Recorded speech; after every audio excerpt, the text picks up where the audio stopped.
අද මම ඔයාලට පැහැදිලි කරලා දෙන්නේ ෆෑන් මෝටර් එකක් ගන්නකොට බලන්න ඕනේ වැදගත්ම දේවල් තුනක් ගැන.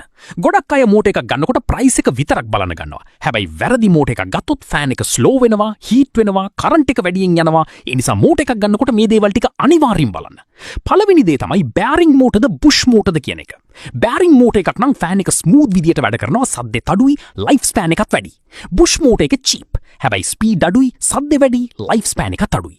දෙවෙනි දේ තමයි කොපර් කොයිල්ද ඇලුමිනියම් කොයිල්ද කියන එක.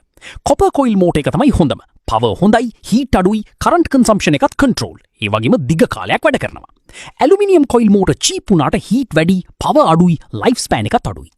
තුන්වෙනි දේ තමයි වොට් සහ සයිස් මැච් වෙනවද කියලා බලන එක. ෆෑන් සයිස් එකට ගැලපෙන මෝටර් එකක් ගන්න ඕනි. පොඩි ෆෑන් එකකට ලොකු මෝටර් එකක් දාන්නත් බෑ. ලොකු ෆෑන් එකකට පොඩි මෝටර් එකක් දාන්නත් බෑ. එහෙම වුණොත් ස්පීඩ් අඩු වෙනවා, මෝටර් එක හීට් වෙනවා, කරන්ට් එකත් වැඩියෙන් යනවා. හොඳ ෆෑන් මෝටර් එකක් නම් ස්මූත් සවුන්ඩ් තියෙනවා. කොපර් කොයිල් තියෙනවා, බෑරින් ස්මූත් විදියට වැඩ කරනවා. ඒ තමයි ක්වොලිටි මෝටර් එකක මේන් සයින්ස්.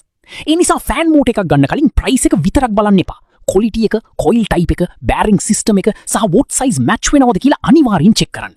එතකොට ෆෑන් එක හොඳ ස්පීඩ් එකකින්, අඩු කරන්ට් එකකින් දිග කාලයක් වැඩ කරයි.